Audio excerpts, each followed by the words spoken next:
Today's society is predominantly a social construct where people across the globe are expected to interact with each other, whether it be personally or professionally.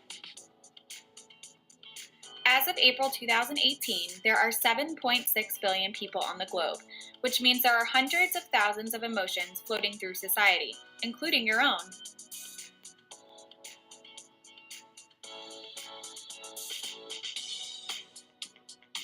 It's a bright sunny day in California, so you decide to grab your surfboard and head out in deep water to catch some big waves when you spot a 15-inch dorsal fin swimming behind you.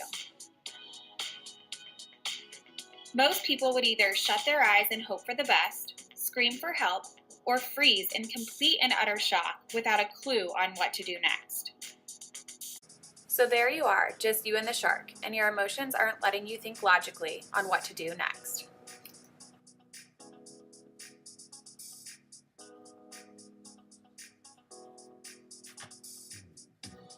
Our emotions enter through our spinal cord and travel to the limbic system and then to the other side of the brain to a place where we think rationally. This means that we naturally want to act on our emotions first.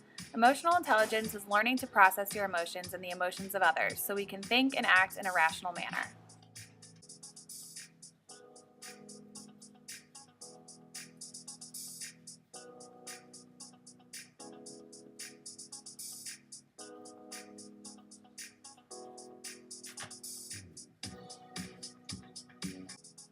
Now let's dig a little deeper into emotional intelligence. Emotional intelligence is broken down into two main competencies: personal and social. Personal competence is your ability to stay aware of your emotions and manage your behavior tendencies. Social competence is your ability to understand other people's moods, behaviors, and motives in an effort to improve the quality of your relationships. These two categories are each umbrella terms that contain the four skills of emotional intelligence: self-awareness, self-management, social awareness, and relationship management. Let's dive into these skills in more depth. Self-awareness is a skill that allows each person to accurately perceive their own emotions in the moment and understand their tendencies across all situations. This means that each of these emotions serve a purpose. Self-awareness is about understanding your own emotions and what exactly triggers each kind of emotion, whatever that might be.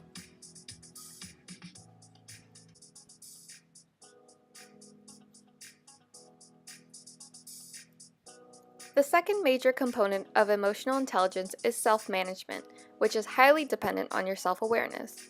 Self-management allows you to use your awareness of your emotions to direct your emotions in a more positive way.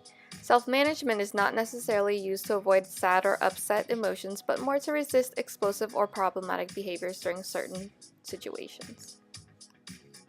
Social awareness is the third skill of emotional intelligence. Similar to self-awareness, this skill has to do with understanding emotions, but has to do with understanding the emotions of others. By being able to accurately pick up on emotions, someone who is high in social awareness can understand what is really going on with someone. In order to do this, we have to stop talking and listen.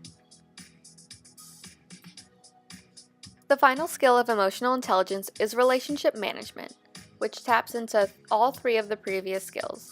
Relationship management is the ability to combine your awareness of your own emotions and those of others to manage interactions with others.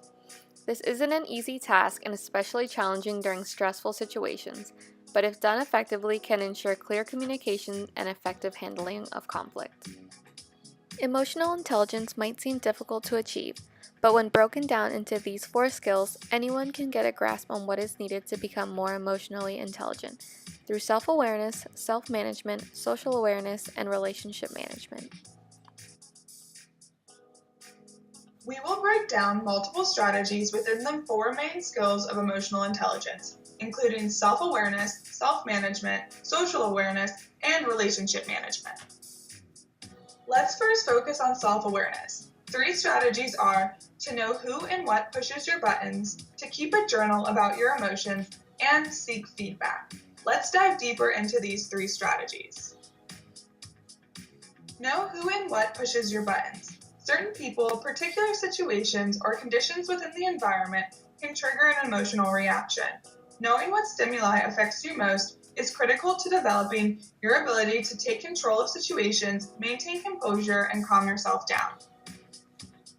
You can take this strategy one step further by attempting to discover the source of your buttons. You should think about why these people or situations irk you. Knowing why helps you manage your emotions. Keep a journal about your emotions. Use a journal to record what events trigger strong emotions and how you respond to them. You will begin to see patterns in your emotions and better understand your tendencies. Seek feedback. There are sometimes big differences between how you view yourself and how others view you. Open yourself up to feedback from friends, coworkers, supervisors, and family. Give examples and situations and look for similarities. This shows how your emotions and reactions affect other people. Here is a recap of the 3 strategies for improving self-awareness. Now let's learn how you can strengthen your self-management skills. Self-management allows you to direct and control your emotions. 3 strategies are to breathe right and count to 10, to clean up your sleep hygiene, and to focus your attention on your freedoms, not your limitations. Breathe right and count to 10. Take slow, deep breaths, expanding your lungs. Then be sure to exhale fully. Your brain demands 20% of your oxygen intake, dedicating oxygen first to the basic functions, the rest for complex functions, keeping you alert, focused, and calm. When you deprive your brain of oxygen, this can lead to poor concentration, forgetfulness, mood swings, anxious thoughts, and lack of energy. When you feel yourself getting angry, stop yourself by taking in a deep breath and saying the number 1 as you exhale. Keep breathing and counting until you reach 10. This will relax you, stop you from making rash decisions, and give you time to regain composure. The second strategy, clean up your sleep hygiene. Quality sleep is a critical factor for an alert, focused, and balanced mind. Put a mental recharge in your schedule and get at least 20 minutes of morning sunlight to reset your inner clock. Turn off your electronics at least 2 hours before going to bed and avoid working or watching TV in bed. Save your bed for sleep and your body will immediately respond. Also, caffeine after noon has a 6-hour half-life and will keep you awake. Strategy 3. Focus on your freedoms, not your limitations. You always have a choice in how you respond to what's before you. When you feel you have no control, take a look at how you are reacting and what opportunities you have to change that reaction. Focusing on restrictions is demoralizing and helps negative feelings resurface. Take accountability for what you have control over and focus your energy on remaining flexible and open-minded. Here is a recap of the 3 strategies for improving self-management.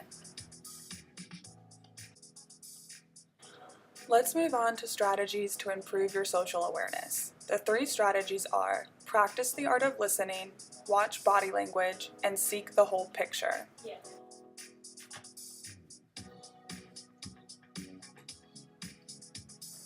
First, practice the art of listening. Listening requires focusing not just on words, but also hidden meanings. When someone is talking, stop everything else, maintain eye contact, and listen fully until they are finished. Stay in the present moment, pick up on cues, and really hear what they are saying. Next, watch body language. Act like a poker player and pick up on posture, eye movement, hand gestures, and facial expressions. Body language helps convey how people are really feeling and allows you to plan an appropriate response. Start with the face. Maintained eye contact and relaxed yet attentive eye movements show the person is trustworthy, sincere, or caring. Shifty eyes suggest deception. Is the smile authentic? Look for crinkles at the corner of the eye and also be sure to look at posture. Also remember to seek the whole picture. Seek feedback from others. Gather the courage to invite fans and critics to be honest of their perception of you. This can begin to shape what opportunities you will be offered. Have friends, coworkers, managers, and peers complete a 360-degree survey. Ask questions about your self-awareness, self-management, social awareness, and relationship management skills.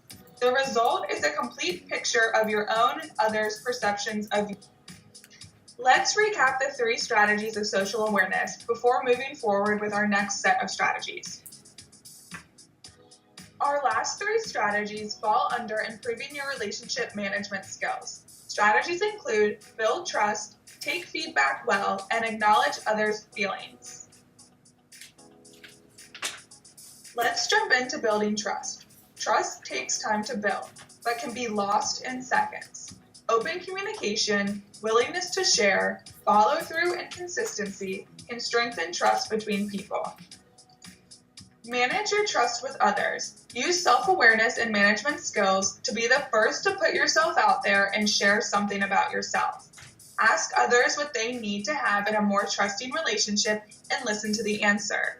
Asking shows you care, actions deepen the relationship. Also learn to take feedback well.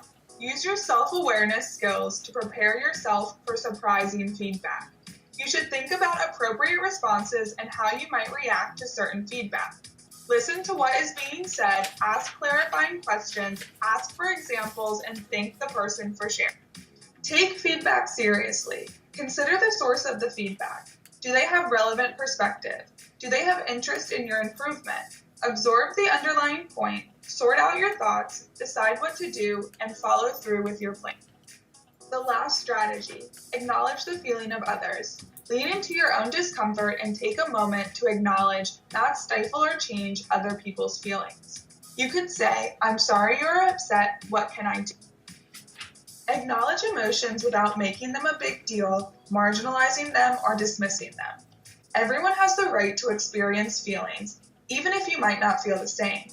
You don't have to agree, but you have to recognize those feelings and respect them.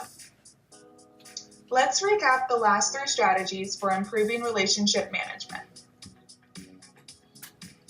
And here are all the strategies we learned today.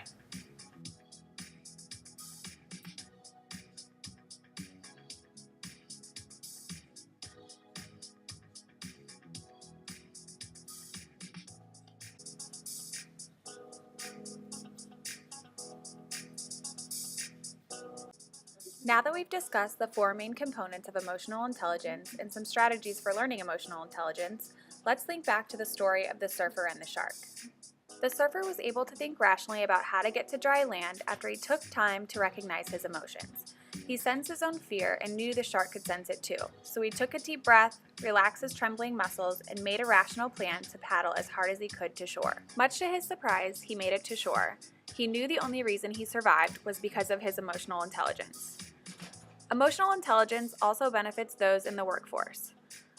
Author and science journalist Daniel Goleman claims that the difference between a good leader and a great leader is emotional intelligence.